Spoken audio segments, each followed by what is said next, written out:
Welcome. We're getting ready to go over lessons 117 through 120.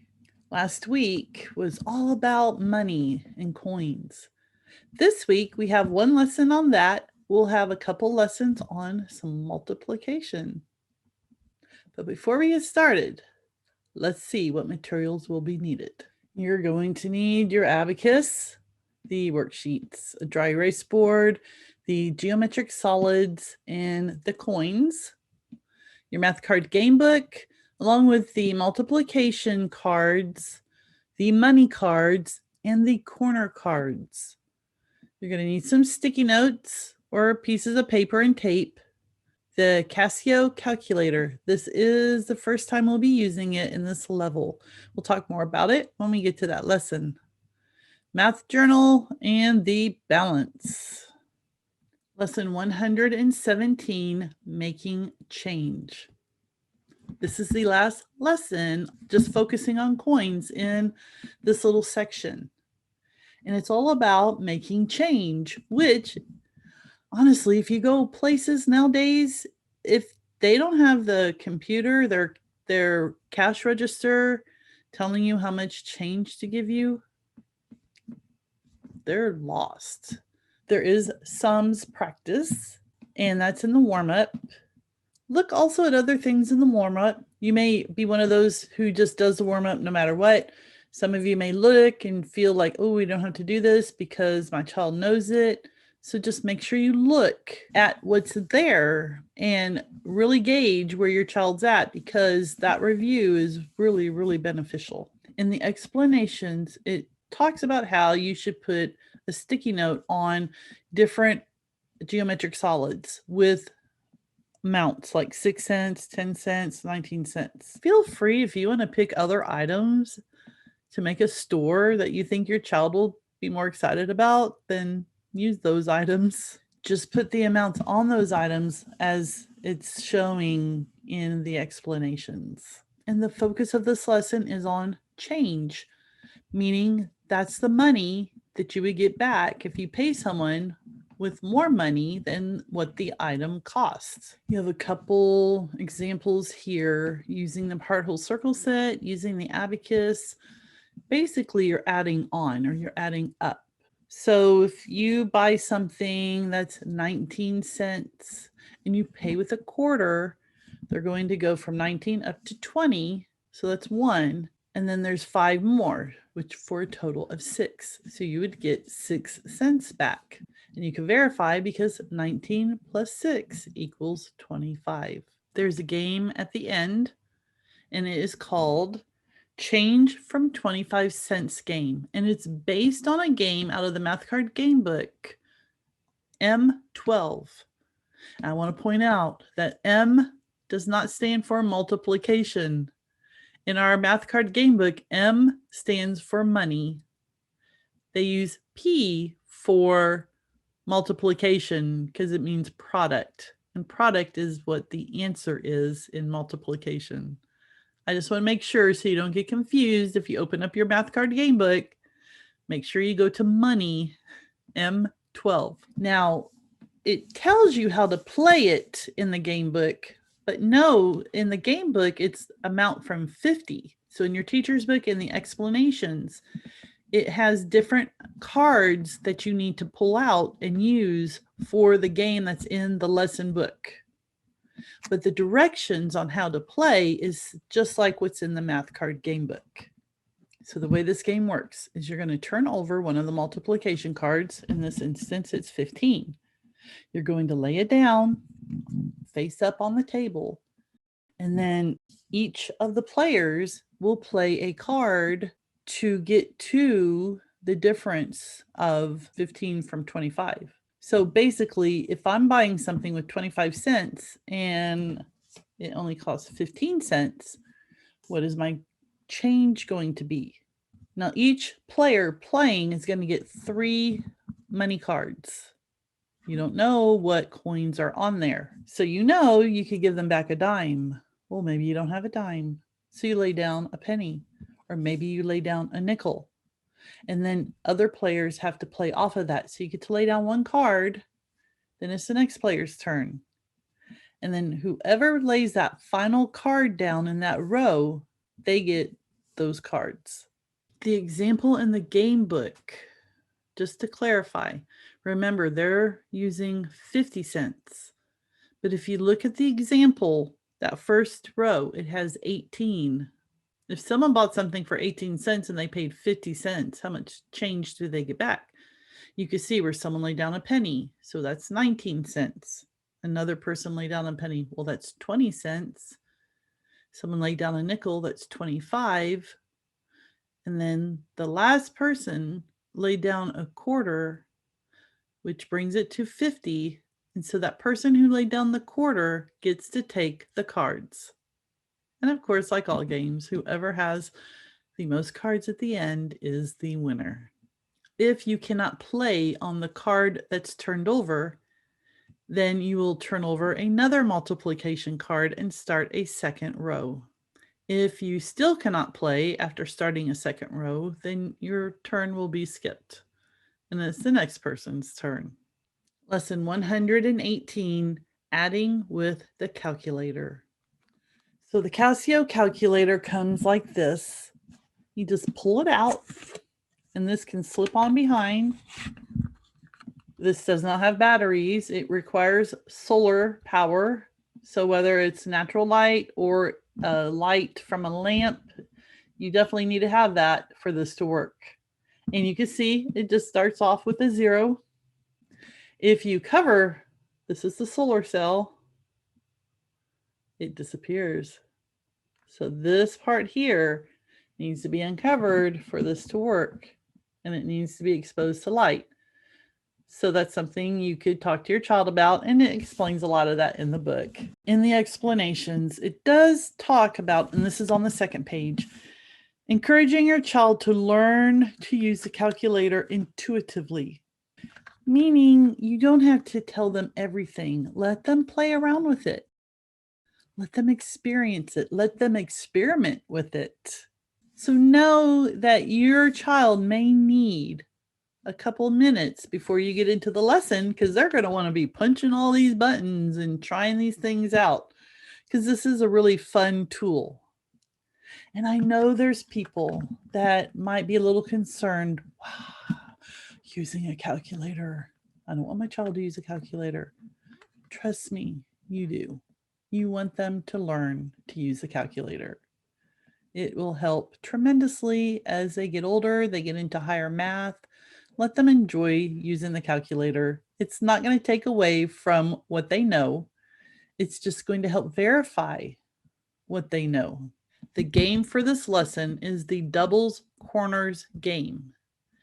It is not in the game book. It is based off of the basic corners game, where you have to add numbers together. Remember, the colors of the corner cards need to match. What makes this game different than the original corners is that you're going to play 2 corner cards per turn. So when it's your turn, you will play 2 cards. And then when it's the child's turn, they will play 2 cards. And they have to keep up with their scoring. Look at that last paragraph in there. It says a player first adds together the scores from the 2 cards and then adds that mentally to his previous score. Remember, they don't write everything down. They just keep a running total of their score. So say they get 10 plus 5. They're going to write down 15, but they're going to do 10 and 5 in their head, in their mind. Again, if your child needs to use the abacus, let them use the abacus. But if they can do this mentally, then by all means, have them do it mentally. So we have our amount, and then we play again and say this time we get 15 and 10. So now we have 25. We're going to have to add 25 to the previous score. We want them to do this mentally. Then they write their answer down. Then, and only then, can they go back and play with their calculator and put in those numbers so they can verify what their answer was. And then in conclusion, I'm not a big fan of this one. It's like, were you faster than the calculator? I don't know. I don't necessarily time myself. Your child could be faster than the calculator, could not. I don't know. it's up to you. If you want to ask these questions, ask them. If not, I don't see it's a problem not to ask. The other one is like, which is usually correct, you or the calculator? Well, depends. You push the buttons correctly on the calculator, it's going to be right. If I add up my numbers correctly, I'll be right. I don't know. Just not a big fan of those questions. Lesson 119, introducing multiplication as arrays. You heard that right. Introducing. We're going to introduce. Your child's not going to work on mastering any kind of facts here. We're just going to get to play a little bit with multiplication. So they're going to use the abacus. I'm going to use the example that's on that first page. We're going to enter 6 3 times. So 6 taken 3 times. You can see there's a nice lengthy little note to the right explaining how we say this, how you call it. I'm not going to get into that other than this is considered 6 taken 3 times, 6 times 3. What I want to talk to you about is the array. So this is what is called an array. And it tells you in the explanation that an array is an arrangement of quantities in rows and columns. So we have our rows, we have our columns. The big thing I just want to show you, because I just think this is really cool, and it's another subtle thing that's being done, but will have some big impact down the road. Goes on in that paragraph talking about the coordinate system. So like in the coordinate system, you would have 6, 3 in parentheses. When we read the coordinate system, we read it across 6. And then we read it vertically 3. So the way we do multiplication is similar. When we have this on, we're reading it across 6 by 3, 6 by 3. Now, if I was to turn the abacus, which I really can't without messing up all the beads, but let me see if I could do this. All right. If I turn the abacus this way, now we see it as 3 6 times.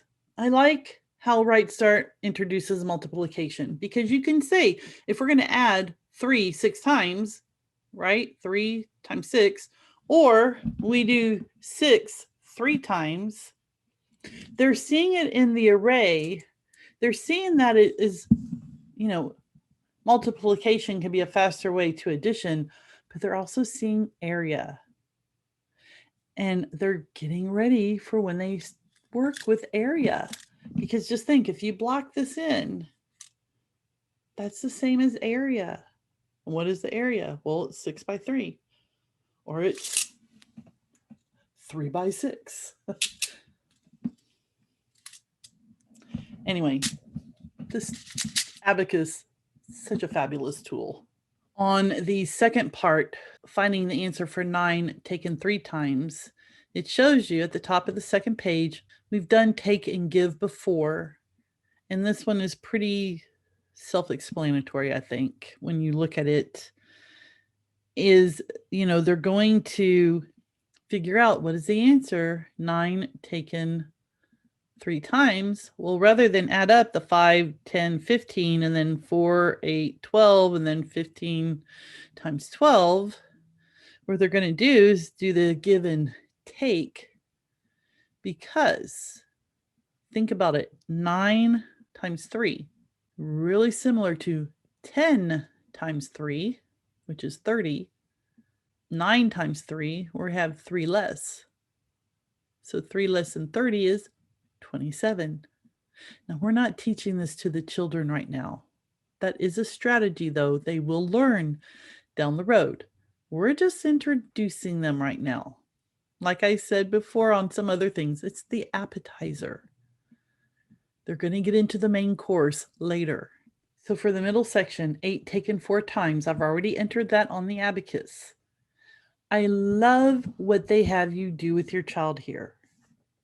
You're asking them to think of all the possible ways they can figure out the answer. So there's not just one right way. I don't know about y'all. I was raised that there's one way and only one way, and you had to keep doing it until you understood it. But guess what? There's more than one way.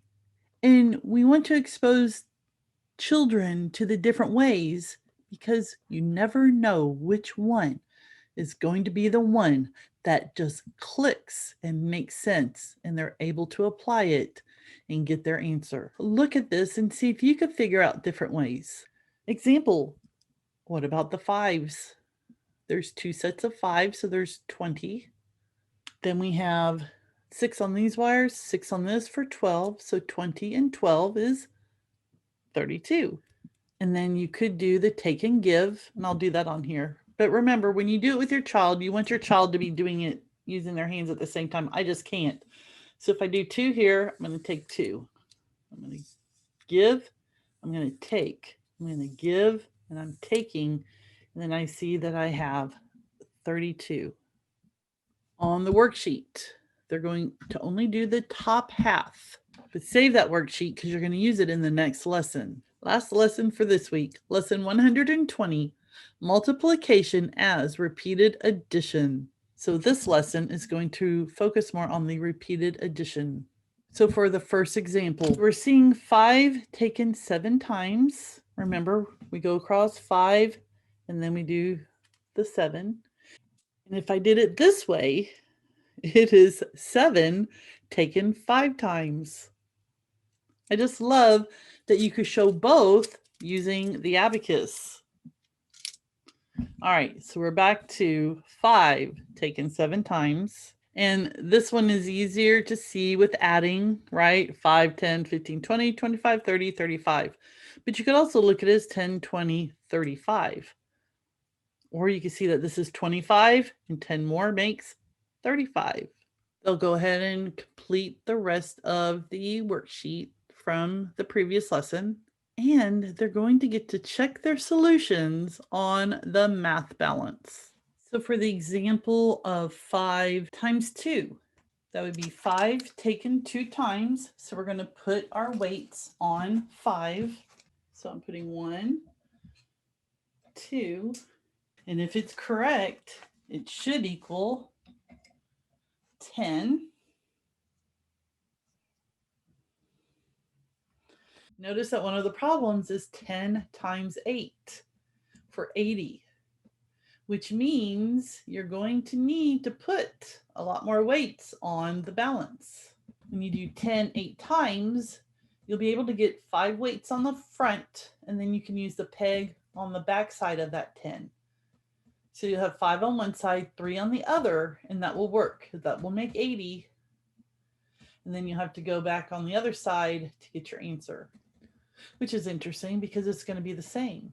All the weights are going to be on the 10. But like 9 times 8, you're going to do 9 taken 8 times. So you're going to have to put 8 weights on the number 9. 5 will fit on the front, 3 will go on the back. Then you go to the other side of the math balance and you'll put in your answer 72, which means you need 7 tens. Again, you're going to have to use those pegs in the front and the back. All right, we're done for this week. Maybe you've noticed, I'm just going to point it out anyway, but towards the end of the levels, right start, I call it lightening up just a little bit, where we're going to just get them a little bit like an appetizer. I mentioned that before, or a teaser, just a little bit, hey, look what you can do. But we're not going to go full force. Oh, you need to have your multiplications mastered before we can move on. No, we're just introducing them to it. We're letting them know you have enough knowledge that you can actually do multiplication. And of course, if you have a child that wants to go further with it, look at the game book. Start at the beginning. Remember, the games in the game book start as if the child doesn't know anything, and you can play some of those games. Let them play around with the balance. Let them play on the calculator. Just if they have an excitement for this, feed it. Remember, you can contact Right Start you have any questions, you have any concerns, maybe you need a little bit more help on a lesson, we are there to help you. The information for contacting us is on the screen. If you call our office, our hours are 8:30 to 4:30, Monday through Thursday, Central Time. And then we're open until 12:30 on Fridays. You can email us at any time. All right. Join me next week as we go over lessons 121 through 124. Until then.